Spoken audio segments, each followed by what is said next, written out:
Hello. Welcome to A Novel Console, your weekly podcast where we talk about books, games, food, and stuff that caught our attention during the week. My name is Chris, and with me is my beautiful co-host and wife, Karradyne. Hola. How are you doing today? Muy bien. Why are you talking in Spanish? Because that's all I've heard for the last 2 weeks. What? You should have continued in Spanish. Why didn't you continue? Because that's the extent of my knowledge. That's the extent of it? Yeah. That's all you got? Yeah. That's all right. We really don't got much going bad. on.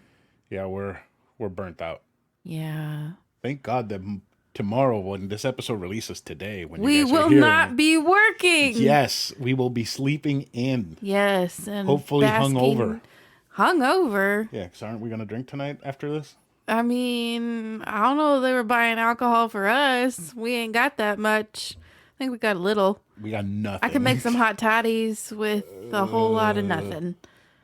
I can make a tequila sunrise without the grenadine, with the tiny remnant of orange juice that's left in that container. And the little bit of Jose Cuervo Gold, because there's not a fucking thing wrong with Jose Cuervo. Everybody was giving you shit about it. Man, everybody was giving me shit like I was white trash. I feel like they were saying everything but white trash, but it was there. Yeah. Like, that is what everyone was implying. I feel like they were appalled. I'm like, what the fuck is wrong with me liking what I like? And you know what the problem is? My whole family, not my whole family. My family. The tequila drinkers in my whole family. Well, okay. Wait. The tequila drinkers in my mother's side of the family, we all go for Jose Cuervo Gold. Like, my first illegal drinks made by my mother's family were, she's going to get so mad at me. Oh, well, too bad. My mama wasn't making them for me. There's a statute of limitations for this. Jose Cuervo Gold and a packet of the frozen dailies shit that you can find on the end of the coolers. The end of the cooler aisles, like, you know, the frozen lemonade, just mix water. Yes, just add some more liquor to it, and you're good. Yeah, and we put fresh fruit in it. That was me and Debbie. You know what the problem is? Debbie and me. Mm-hmm. What? That all tequila's terrible. Oh no, it's not, because the things that your cousin had me taste were actually very delicious. But I would still go for Jose Cuervo Gold, mainly because I don't have the budget for the things that she was having me taste, but also just because I fucking love Jose Cuervo Gold, and there's nothing wrong with liking what you like. You know, somebody also doesn't have the budget. You know who doesn't have the budget for them? Our listeners. Our Patreon supporters. They do have the budget because they can afford $2 a month. They do. But we don't do that anymore. What we do is welcome everybody to the show. So if this is your first time or 124th time coming into the show, welcome. We're glad you're joining us for an episode of A Novel Console. We hope you stick around, have some laughs, and maybe find some new things to enjoy. If you enjoyed that motorcycle going by, I don't know what to tell you.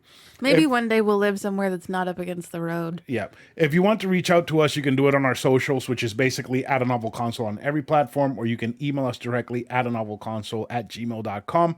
Or if you would like to support us, you could do it at patreon.com/anovelconsole. We are determined to be better at Patreon in 2023. That is a resolution, which we will talk about in a little bit. We're going to make it easier for ourselves to do it. Yeah. Anywho, tell your friends about the show. Tell all of them, please. Tell everyone you know.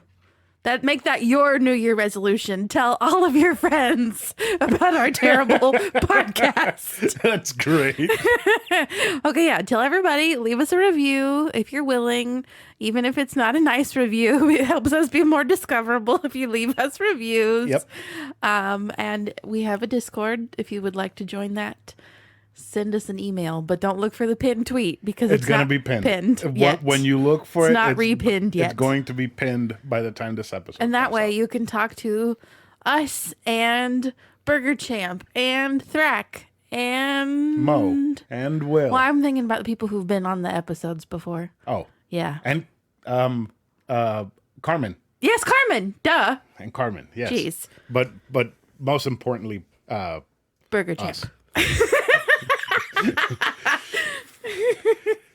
So we got a couple of things to talk about. First, what the hell were you talking about making it easier on us? Our Patreon plan. What is it? I don't remember it. You told me while we were walking the dog the other night. What was it? You were like, we should only do read and plays from now on and put our actual reviews on Patreon. I was like, oh, that's easy. We'll have regular episodes. but like, we'll have regular episodes where we do the With guests. games and stuff and book talk, even ourselves. Oh. But I want to do like everything that we finish, do a little review and put it Everything? Yes. What the fuck? I'll be doing way more work than you will. It doesn't have to be like a half-hour thing. It can be like 15 minutes. We'll put it on Patreon. 5 minutes. Yeah, and then at some point maybe I can just stitch them together and Were throw you? them all on feed. Did you have a walking beer while we were walking the dog that night and you weren't thinking clearly? I think I had a walking beer. Oh my god. I think I had a walking beer. That's a resolution doing that. Okay. And if you want to tell us your resolutions, you can do it on Discord. I made a channel called Resolutions. Or email us if you're not on Discord. Yeah, or email us. So the point of the Resolutions channel is that we are going to talk about our resolutions there. And there we're going to give updates about the resolutions. So if you decided, oh, this year I'm going to play Final Fantasy VI for the first time in my life, you can just say your opinions there on the game. If you at some point just quit it, you're like, I fucking hate this game, then that's perfectly fine. You can do that there. Or you can be like Dave, who said that he doesn't have a books or games resolution, but he did run 2 miles today, and he wants to see how long exercising lasts. So I can get on there and say, I want to lose 500 pounds this year, and then be like, damn, I went to Taco Bell today, guys. So support me. To lose 500 pounds, you would have to get rid of me, marry somebody else that weighs the same that I do, and get rid of him too. Ha, ha, ha, ha, ha. You're the one who started. I am a whale. No, you are not. Stop. Oh, dear. All right. So we asked our listeners to give us their top 5s for the year. We have a couple from the Discord that gave us their top 5s. Do you want to start with Dave? Sure. He Let's has games. see here. 10 a.m. The ones that are hidden. Yes. Why is that a thing? It's for spoilers. Oh. Yeah. Okay. So, Dave said he's just doing games released last year because he has yet to think of a list regardless of release date. For books. Okay. Oh. Yeah. Okay. So, number 5. Mm-hmm. Pokemon Legends Arceus. Yep. Number 4, Live Alive, which isn't that one of the games that I thought you were joking about the title? I thought so. And then I saw it and I was like, oh. And then I showed you the song from the prehistoric era and it was Santana. Yes. It's literally Santana. Yes. Okay. Number 3, Triangle Strategy. I need to play that. Number 2, Chained Echoes. I need to play that. Number 1, Solasta, Crown of the Magister. I have never heard of that. Neither have I. Let me look that up. Solasta. I know nothing. Crown of the Magister. I am Jon Snow. Let's see. It's a role-playing video game developed by Tactical Adventures, Dungeons and Dragons rules. Let me see here. Oh, this looks up your alley, Karradyne. Look at that Gimli. Look at that Gimli. Oh, that's nice. I'm over here dying. Look at this fellowship. Oh dear. This looks extremely dungeon crawly. This looks like Fire Emblem had a baby with D&D. Ooh, that it must be great if he said that it's his number 1 because he has Arceus, which was well regarded, and he has, let me see, Live Alive, which I absolutely fucking loved, and Triangle Strategy, which he focused on that game so much, and he would just not shut up about how good it was. And Chained Echoes is getting like reviews out the ass that it's amazing. Apparently it's like Chrono Trigger, but new. So that Solasta has to be impressive. You're gonna let me read Thrax's book list, right? I will. I just died on the inside. I know. I died. I know. Since you want to read his books, then I will read his games. Go for it. Okay, let's do 5 to 1. Number 5, Vanquish. I would like to play that game. It is sliding on your knees and shoot everything down. Kirby and the Forgotten Land. You didn't say number 4. Number 4, Kirby and the Forgotten Land. Kirby. Love this game. Number 3, Chrono Trigger, Oh which my god. he was on the episode with us for the game. Yes. Love that game. Mass Effect Legendary Edition.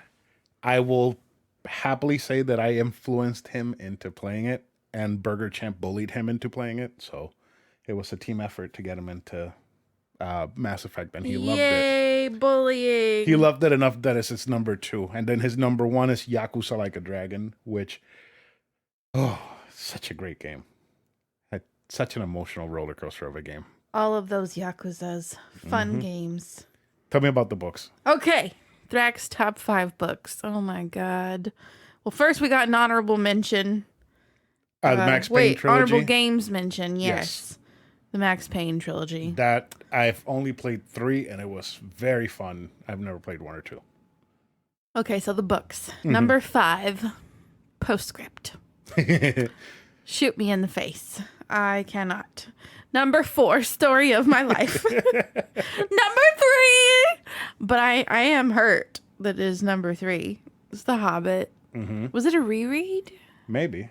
See, I didn't include any of my rereads in my top anything because I felt like it was unfair. See, but it may not be a reread for him. Let us know. I can't do replays in my list because if not, Star Fox 64 would be number 1 every year. Would always be number 1. Oh my god. Okay, number 2, 33 and a Third, Another Green World. I've never heard of that. Same. Number 1, A Confederacy of Dunces. That sounds like a funny book. Yes, it does. I'm sure it is. Would you read that? Probably not. I no. Don't think so. Okay, do you want to go into Kelly's? Yes. Okay, so my bestie for my whole life, well, almost my whole life, we kind of hated each other in the early days because Girl Scouts were her thing and they were not my thing. Anyway, Kelly said she reread the All Souls trilogy because she thinks they're just that good. So her top 5, number 5, 12 Slaves of Christmas by Jacqueline Frost. Number 4, Wrong Place, Wrong Time by Gillian McAllister. Number 3, The Dictionary of Lost Worlds by Pip Williams. Number 2, Anatomy by Dana Schwartz. And number 1, A Discovery of Witches, the All Souls trilogy, Deborah Harkness. That book has been on my TBR for a million years. A million.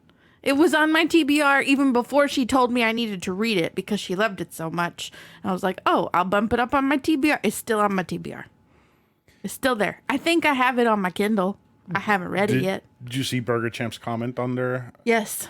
His wife has read it many times. Watch me read it and hate it. I doubt it. But I doubt it. I seriously doubt it. I'd hate it. But I've seen it at Bright Light so many times too and thought about grabbing a physical copy and I just haven't. You could read it and then we could have Kelly come on to talk about it. We could have Kelly come on to talk about it. Kelly, you let us know if you have time to do that. Okay, it's number 1 and it's a reread for her. Yes. So I think she's read it a couple times actually. Wow. I could be wrong there. That is commitment to reread a book so many times. Okay. I do it all the time. Well, for a game it would but be harder. I'm crazy. Yeah, you are. Okay, so I like Will's list. I'm gonna go into Will's game list. So number 5, Kirby and the Forgotten Land. Number 4, Triangle Strategy. Number 3, Pokemon Arceus Legends. It's a very popular game, Pokemon apparently, and Kirby. Yeah, and Triangle Strategy, which that was on there. I really need to play that.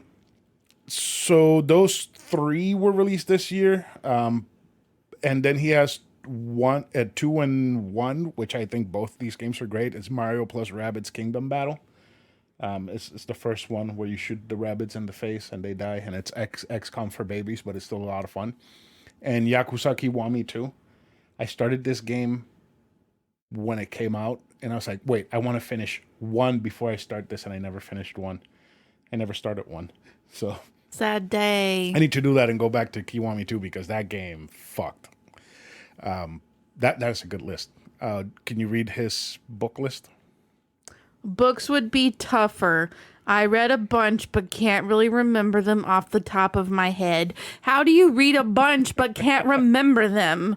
I think that your use of the phrase "a bunch" was exaggerating. Maybe he had read the same kind of book over and over again. Maybe he's having trouble differentiating or remembering what any of them were about. Probably. Maybe. But to be fair, I do read a lot of manga, and the only one that I can pretty much remember is Dandadan and Ranger Reject, because they're the only ones I'm obsessed with. I can't. The rest, and a little bit of Chainsaw Man.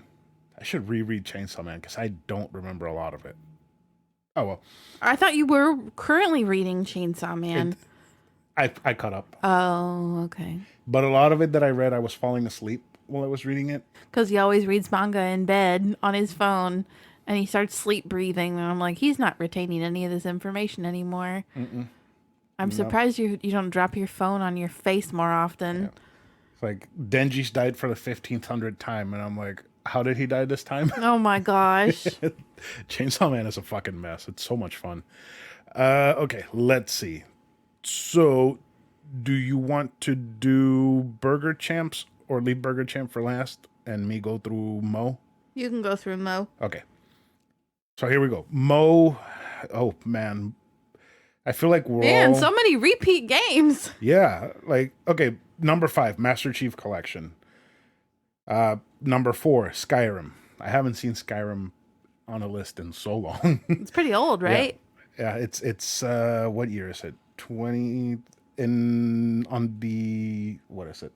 11/11. It's gonna be 13 years old. Dang. I think. Yeah. Chrono Trigger, another repeat, which is great. Kirby and the Forgotten Land, and I'm pretty surprised that Dave didn't have this as his number 1, Stardew Valley, because Dave is obsessed with Stardew Valley as his comfort game. So that's a pretty solid list. Books, I'm an ignoramus and haven't finished many books this year. That's a really incredible title. What? For a book. I'm an ignoramus and haven't finished many books this year. Anywho, okay, so as I die, Burger Champ's books. Okay, I'm assuming number 5 is Scalped by Jason Aaron. I don't think that's number 5. No? I don't. Well, I'm going to go by the order that he sent them. What he didn't specify. Just remember how am I supposed to know? Remember how well he talked about that when he was on the last episode? Yeah, but do you know how much the man has read? Number 5 is really amazing for how many books he's read. True. Correct us if we're wrong. Wait. He sent us. He actually sent us the number. Where? He read 247 books this year. 72,732 pages read. Shit. That is insane. I'm gonna beat you next year. Sure. I'm gonna do it. I mean, this year. Not next. It's not next year anymore. Okay. Anyway, number 4, Project Hail Mary by Andy Weir, which is also on my TBR, and it is something in my 12 Recs from Friends thing that I did yesterday. Aaron gave it to me. I've read his other book, the one with the movie, The Martian, Matt Damon, where he grows potatoes from his poop. Yeah. Did you recommend... By using his poop. Did you recommend to your sister for her to read Dragon Ball? No, I didn't recommend Dragon Ball. You should have. I can't remember what I recommended to her. I tried to go with something I knew she'd actually read. My sister is never going to read Dragon Ball. Have you met her? She's missing out. Have you met her? Apparently, she's the only one that's not related to you. What? Because your older brother loves Dragon Ball, and your little brother likes Dragon Ball too. So, I think she's adopted. No, if anything, they would argue that I'm adopted. Why? Because reasons. No, I don't know. I don't. My sister has very different tastes. Your sister. Very different. She is wrong. Very different. Okay. Every fantasy book I've tried to get her to read, she hasn't liked. It's been a struggle. Big so struggle. What was Burger Champ's number 3? Okay, number 3, My Darkest Prayer by S.A. Cosby. Number 2, The Silence of the Girls by Pat Barker. And number 1, The Boys by Ron Howard and Clint Howard. Is it The Boys comic book? I don't fucking know. I don't know. I'm gonna look it up on Goodreads right now. You know, I would like to read The Boys. No, it's a memoir of Hollywood and family. It's their family. And Bryce Dallas Howard writes the foreword. Don't even look at me like you want me to read that book. There ain't no way in hell. No, That is not. I just want to see Bryce Dallas Howard read the intro. Oh my God. Or whatever. I can't with you. Why? You. Anyway, you want to tell his games? Sure. So the game's Astalon, Tears of the Earth. He did tell me about this game. It is a Metroidvania, but it's like 8-bit. It looks really cool. You have 3 characters so you can switch between. Plague Tale Requiem. I did see a chase scene where some rats were chasing the main character, and I would like to play that because that looked like fun. I think he also talked about it when he was on the episode. Last episode he was on. I think so. That sounds familiar. Yep. Hellblade: Senua's Sacrifice. The sound design in this game is incredible. I couldn't get over the gameplay, so I never finished it, but the sound design was unnerving. It was so good. He has Yakuza 0, which, I mean, there's like a great Yakuza game through and through. I just saw the next game. I can't. He actually beat it. What? He did everything. Are you serious? He did. Oh my gosh. We were thinking about getting him, Thrak, and I together to play the game because there's some multiplayer stages that you can do. And we thought about it. We should probably do You this. should still do it. We should because it would be great. Power Wash Simulator. That's amazing. The game is so good. And then he had some honorable mentions for books. Yep. Mythos by Stephen Fry, which is actually something I sort of contemplated buying when we were at the 50% off sale at Barnes & Noble with all my gift cards, but I didn't. And then I Must Say by Martin Short. Now I would read that. I love Martin Short. The Secret Life of Groceries, The Dark Miracle of the American Supermarket by Benjamin Lohr. That is a weird sequel to Sausage Party. I'm intrigued. The Secret Life of Groceries. I can't. What is this title? Up? Yes. So while you look that up, games, Infernax.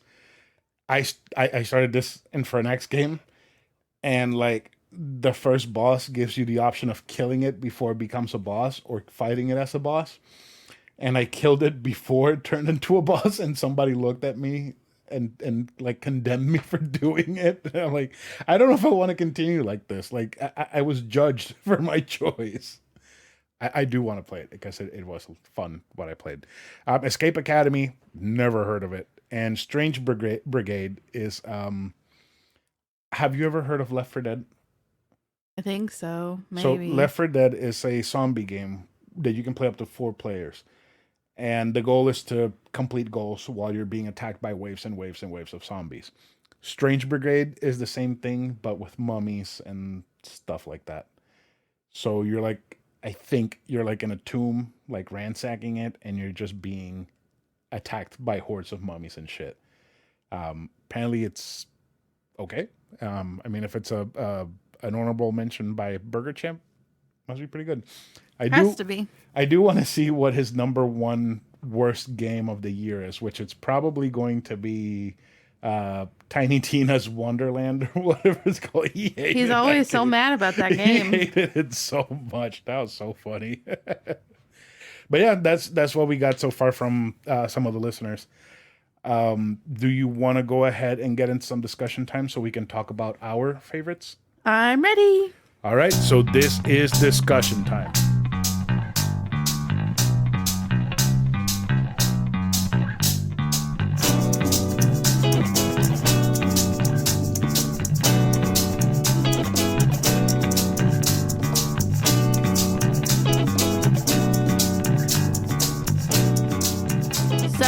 Number 5 of my top 5 books of 2022.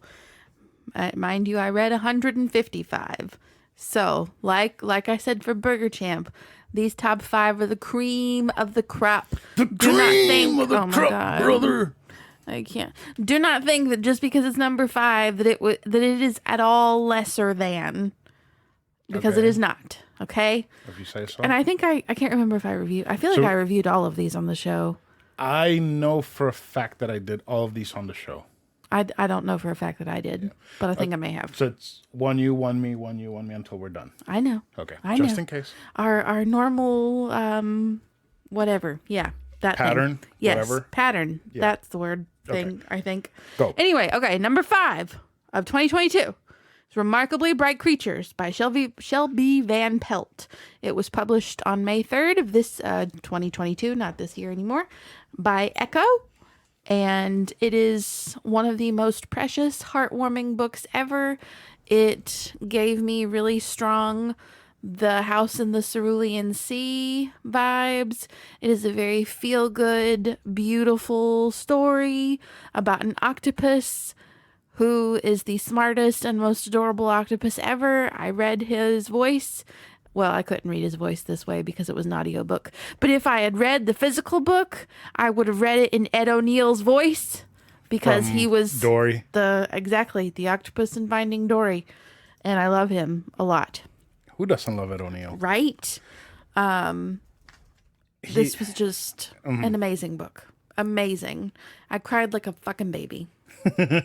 That's not hard to do. True. Very true. You cry for everything. I really do. I cry at the drop of a fucking hat. All right. So I have for my first game Proteus. This is number 5 for the year for me.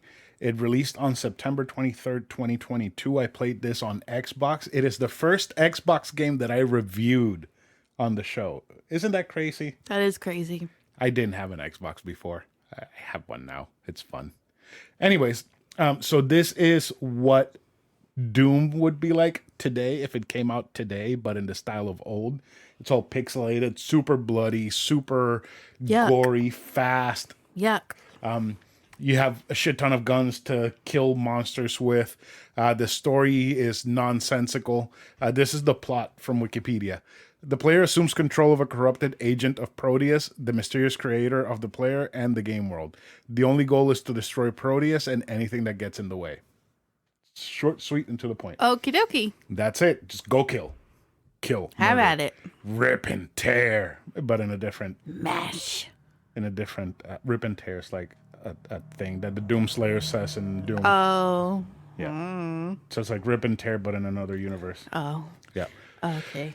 So yeah, it was super fun. It is on Game Pass. It's like $25 if you want to buy it on Switch or PS4 or 5. It is worth it. I've actually been thinking about buying it on Switch just so that I could go through it again because it is so much fucking fun. Yeah, fucking Proteus deserves that number 5. We did an episode on it. I don't remember when. I think it was for Halloween, but that sounds about right. Yeah. I think I remember walking in on you playing. It was horrifying. Using like a rocket launcher to blow somebody's limbs off. No, thank you. I'm good. You're good.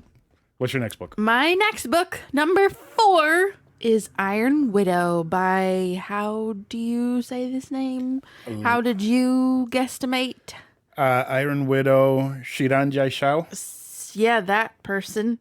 It was published on September 21st, 2021 by Penguin Teen. This book, I saw it blowing up all over Instagram. You saw it in Barnes & Noble, and you were like, oh, do you want to read this book? I was like, yeah, it's been all over Bookstagram, but I don't want it right now because there's something else I'd rather have. And then Sarah was like, you need to read this book because I think I had just gotten another book in the mail by the same author. And she saw it and was like, oh my gosh, I need it. Because it was an advanced reader's copy. Like, she said it's like Yu-Gi-Oh! Or something like that. Well, I don't know a fucking thing about Yu-Gi-Oh! So I would not be able to speak to whether or not it is actually like Yu-Gi-Oh! No. She had her Kaiba cosplay on in her author picture. Oh, okay. Yeah. Oh. That's what it was. I think she said Gundam, was it? I don't remember what she said it was. Are Gundams the big robots? Transformer type? Yeah. But it's really good. It's very, what's the word I'm looking for? It's like a fabulous feminist sci-fi amazing book. It's so good. So good. I was so excited about it, and I told Marla, you gotta go read this, and she hated it because she doesn't like sci-fi. Well, I might be too harsh saying she hated it. She loved the toll, right? No, Wait, she fucking hated the toll She because of the Thunderhead. fact that she liked the series, but she got mad at the toll because it ends on a very sci-fi heavy note. Which And she reminds said he me, ruined the whole thing. She was going to tell him to his face that he ruined the whole thing at the signing, but she decided that was not the best route to take. is it one of your New Year's resolutions to read the Thunderhead? I quit the podcast. Goodbye. I'm done. I'm signing off. It was good. It was nice knowing all of you. Peace the fuck out. You know, I want a divorce. It's one of Thrax's dreams to ask if you're going to read the Thunderhead. That's why I didn't take you, because I knew you would have asked him and he would have looked at you like you were a fucking moron. It's like, when are you going to write the Thunderhead? Well, he would have been so upset. Or he probably would have assumed that you were an idiot. Yeah. Mentally disabled in some way, shape, or form. I mean, he wouldn't be wrong. Oh, dear. Yeah. Yeah. Anyway, what's your next game, sir? Star Wars Knights of the Old Republic. Oh, dear. Somebody was very mad that he didn't get invited to this episode. Remind me? Kiko. Oh, yeah, he was pretty bummed. He was so mad. Oh, dear. So this year, he's coming for... I ain't reading those books. I ain't doing it. I tried. All right, that's fine. It was awful. We'll find you like a comic or something that he can read too. I can read that pretty Han and Leia book that I saw at Barnes & Noble that I almost bought at the 50% off sale. And I was like, no, I don't need Star Wars books. So for this year, since I'm doing KOTOR 2, I'm going to have him on so he can be Y'all part can have of an it. episode all to yourselves. Because he loves it. And yeah, so KOTOR was released on July 15th, 2003. I played the Switch version. People, for some reason, whenever I said, oh, I played KOTOR and it was awesome on Switch, they're like, but how did it run? I'm like, but fine, perfectly fine. Like, I had no issues with it. Other than the fact that it was slow as fuck. But yeah, no, this game was fucking awesome. I think it takes place like 1,000 years before anything happens in the Star Wars movies. And you take control of a Jedi, or you can turn them into a Sith if you want. So you go through the academy, you learn how to use Force powers, you got your lightsaber, you can do like a dual wielded lightsabers when you have to, or you can do like a double-bladed lightsaber. It's fun. It's so great. Like, this is the precursor to Mass Effect. You can see a lot of the things that they took to bring into the Mass Effect series. You can see like the blueprint and like how it all evolved into Mass Effect. And before this, I played this game ever the first time. I had played Jade Empire, and it was just phenomenal. So playing this was like, all right, I've played all of the BioWare RPGs that made them the big name that they are, which has sadly been sullied by EA, but I loved it. I can't wait for the remake. I don't know if they're still doing it or not, but this game was fucking awesome. That's all that matters. Yep. I don't even remember what I rated that game. Let me take a quick look. KOTOR, where's KOTOR? It was early in the year, too. No, actually, it was in May. KOTOR, it was a 9 out of 10. All right, what's your next book? My next book is The Toll by Neil Shusterman. You read The Toll and you haven't read Thunderhead. This book was published on November 5th of 2019 by Simon & Schuster Books for Young Readers, a.k.a. Simon Teen. It took me forever to read this, obviously. It published 3 years before I read it. Well, no, because I started reading it at the end of 2021. This was like the first book of the year that I finished, if I remember correctly. This year? I think last year? Oh, 2022, yeah.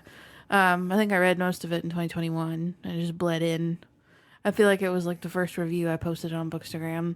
It took me forever to finish the series. I didn't want the series to end. I loved it so much. It was amazing.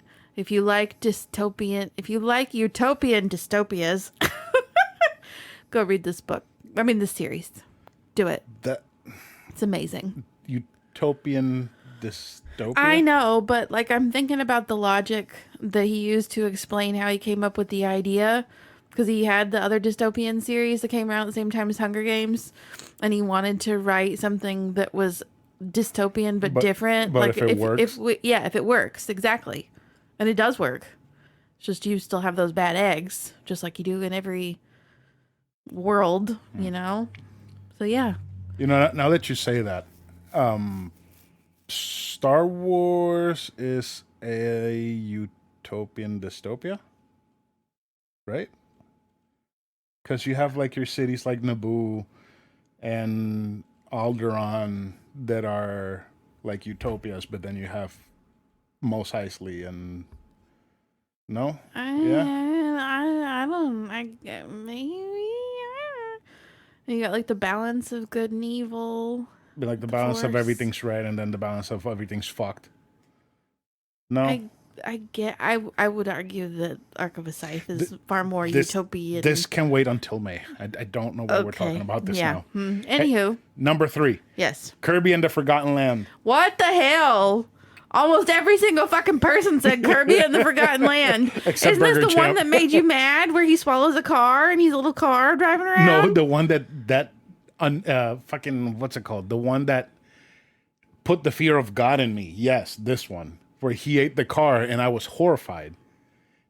I'm still horrified bringing up that image. I had completely forgotten about it until now. I just remember you bitching about it all the time. It was horrific. Did you not see it? Yes, I saw it.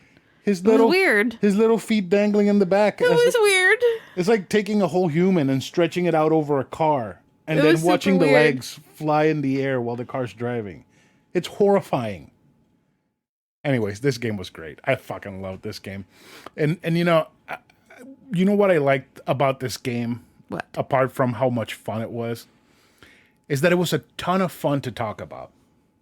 This game, as fun as it is to play, it's even more fun to talk about. Because, what was it? It was like for an hour talking with Carmen on the show about this game. Yeah, y'all talked a lot. Because it's just that much fun. Oh, speaking of, we got to schedule our next session. Your next book? To, that you never finished? Well, from that series that you never finished with her? Yes. Yeah. Because that second book was such a downer. Oh my God. It was not what I remembered. Yep. Or high school me was a lot more shallow than adult me, I guess you could say. I think we could both argue that for our, yeah. We were uneducated and shallow. Yep. Yeah. Yep. To be fair, we were only like 16. Anyway, time for number 2? Wait, no. I forgot. It was released March 25th, 2022. I remember playing this game on the plane back from Puerto Rico over here. Oh, yeah. I was having a panic attack and you were playing Kirby, having the time of your life. I was. It was so much fun. Yeah, good for you. It has like those new abilities where, I don't know what's it called, if it's like super suck or something, where Kirby sucks up like a whole thing. Super suck. Like he sucks up an O and he can shoot air, or he sucks up a car and he can turn and drive into a car. A hang glider, a fucking cone, a traffic cone. Uh-huh. My dick. I mean, no. Honey. Honey.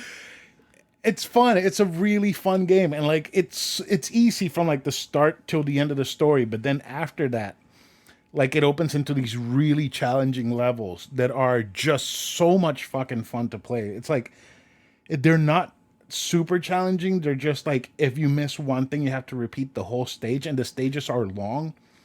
And on top of that, it kind of like forces you to use all of Kirby's abilities in a smart way to be able to get through them.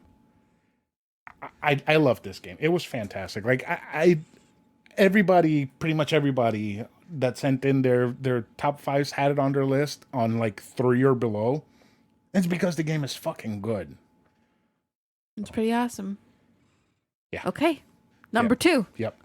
Number 2 is Daughter of the Moon Goddess by Su Lin Tan.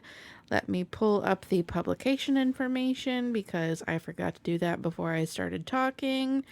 So I got this in a subscription box. Oh, it did actually publish this year too. January 11th, 2022 by Harper Voyager. Oh my God. This book is the definition of why I love fantasy. I think I've said that about many books, but it's just nice when you read like really crappy fantasy, because it's really easy to have very crappy fantasy. And then you just get one that's so refreshing. And I feel like a lot of YA fantasy is only about the girl and the boy at this point. And there was a girl boy, and there was even a love triangle, but it was done right. And it wasn't the sole focus of the book. It was wonderful. And there are so many dragons and crazy shit. There's like a basilisk thing that she's got to fight. It's amazing. It's amazing. She floats on clouds like Dragon Ball. Like Goku? And doesn't the Naruto boy float on a cloud? No. Who else floats on a cloud? Just Goku. Just Goku. Okay. Yeah, it's beautiful, beautiful book. Oh. And it's the one that we saw. I told you I have that exact edition that's at Bright Light. They're trying to sell for like $400 because it's that super exclusive edition and it's signed. So it's got the sprayed edges. It's got a different cover with rose gold foil, and the naked cover is white with rose gold foil. Anywho, fucking amazing book. But you don't have that book signed, right? Yes, it is signed. Oh, so you have a $400 book? It's the Fairy Loot exclusive, and you only got that if you were a Fairy Loot subscriber. And yeah. Damn. I have ordered the second one from them, and that's the thing. They only charge like, well, so the box was different, but the second book they were selling just separately, and it was only like $25. Interesting. But it'll probably go for a lot more because super exclusive. Yay! So number 2. Oh man, Chrono Trigger. Oh my god! Yes. Agony. Released on March 11, 1995. Shit, I was 4 years old. I was 5 years 4 old. years old. I was 4 years old. Wait, when? March. Oh, March. I was 3 years old. I love this game so much. We reviewed this with Thrak, and you made me sit through the whole story of the game on Patreon. Yes, I did. Which, if you want to know the whole story of Chrono Trigger listen to me tell it really terribly, and because I'm really bad at telling stories. Big fat dinosaur woman. It was wasn't there like a fat like gator dinosaur woman or something? There was a dinosaur queen. The dinosaur queen, yeah. She was large. Was she? In my head. I don't remember. Anyways, I played it on DS. It was fantastic. It lived up to all the hype and everything that everybody has said ever about this game. I fucking loved it. It was incredible. One of my favorite RPGs of all time, which I think it's number 3 on my favorite games of all time, is Final Fantasy VI. If I would have found this game at the same time that I found Final Fantasy VI, I don't know where my life would be right now. Because this game is just as good, if not better. I loved it. It was phenomenal. You'd be a different fanboy. Mm-hmm. You'd probably have a Chrono Trigger tattoo on your arm where that ugly Keyblade is. Yes. That doesn't look like a Keyblade at all. Nope. Looks like a lamppost. Yep. Crooked lamppost. My lucky lamppost. Yeah. But yes, Chrono Trigger, so fucking good. So good. It's so pretty. Oh my God. I kind of want to replay it again at some point. Not this year, but at some point. Because it's so good. It's so good. There's so much other stuff that you can do apart from what I did in the game, apparently. And that's wonderful. Apparently, you can play it on your phone, on iOS or Android. So if you have a backbone, if you have a backbone, you can put it on your phone and play it that way. Although I did hear somebody say one time that they hated playing it on their phone because they kept getting distracted and going into other apps instead of playing the game. So maybe not, but it would be the cheapest place to find this game and play it, other than Steam, which I know not a lot of people have Steam. I might have Steam and I never use it. Anyways, what's your number 1?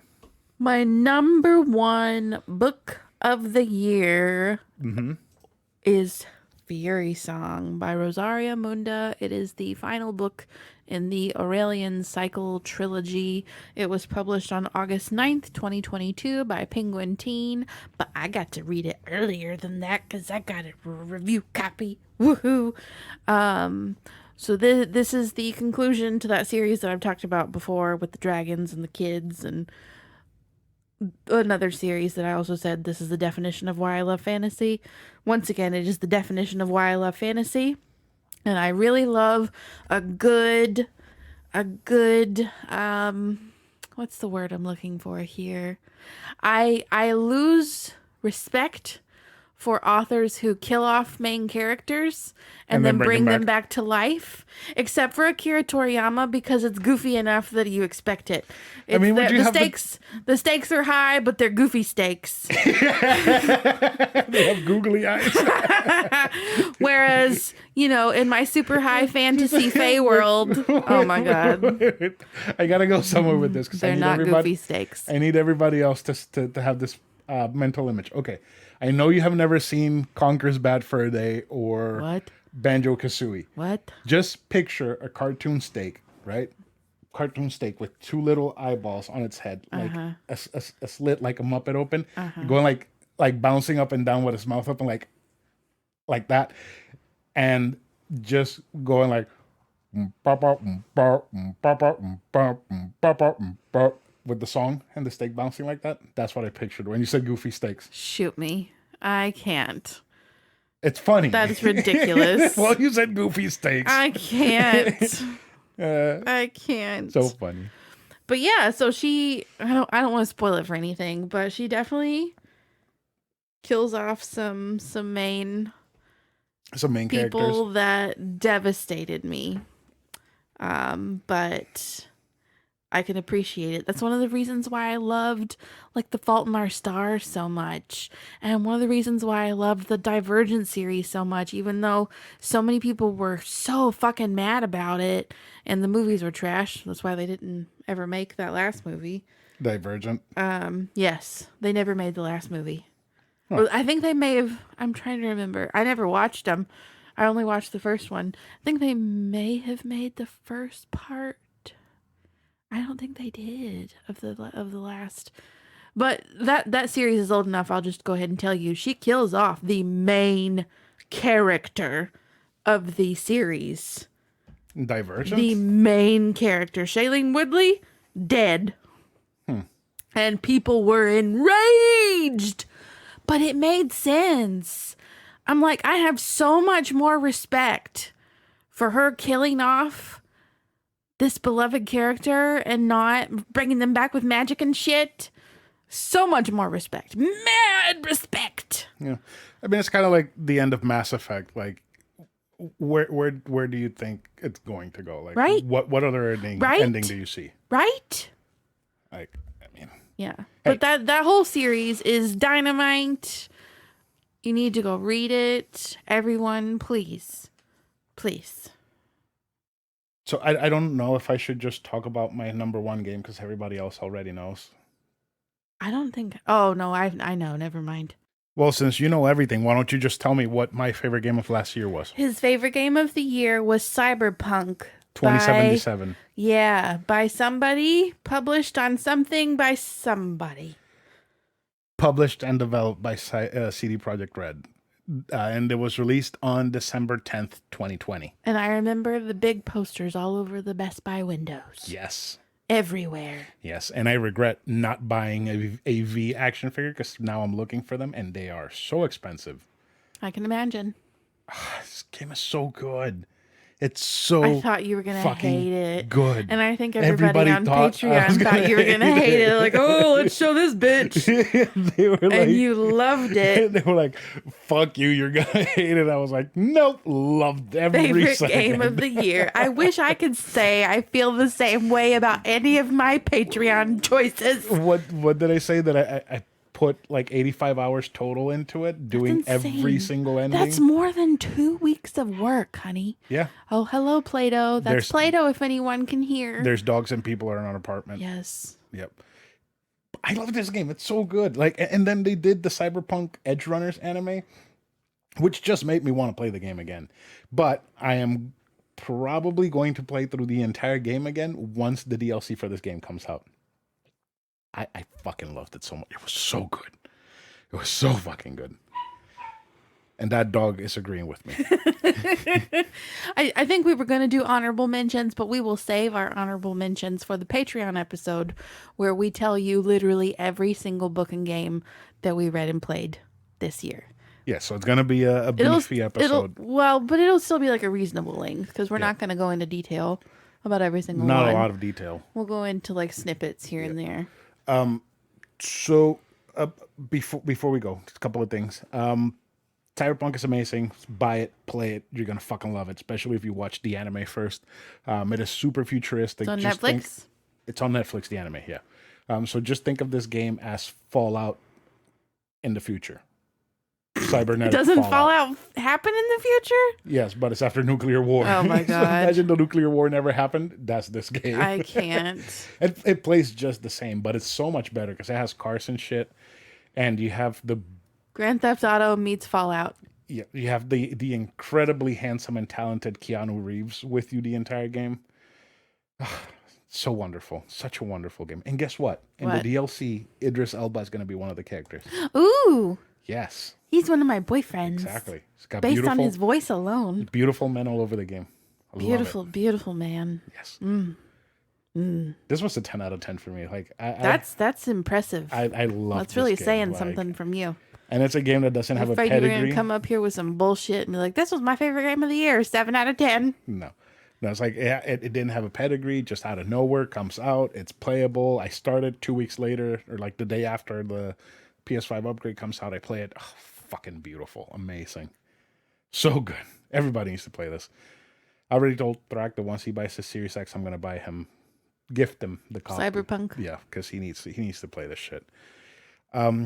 So yeah, do you want to run the list again before we end? Sure. All right. So what's your number 5? Furies. No. Remarkably Bright Creatures. Proteus. Iron Widow. Knights of the Old Republic. The Toll. Not the Thunderhead. Not Thunderhead. Excuse me. Kirby and the Forgotten Land. Daughter of the Moon Goddess. Chrono Trigger. Fury Song. Cyberpunk 2077. Nice. Play Cyberpunk. If that's the only thing you get out of this episode, just play fucking Cyberpunk. Shit, 2077 is not that far away. No. You know that part of the story takes place in 2020? Really? Yeah. That's disturbing. Yeah, it's wonderful. It's fantastic fucking game. Okay, so do you want to say goodbye to everyone? Goodbye, everyone. Happy New Year. Goodbye, everyone, and I hope you had a happy New Year. Hopefully you're not working today. It's to Monday, right? Monday? Yeah. All right. Bye, everyone. Bye.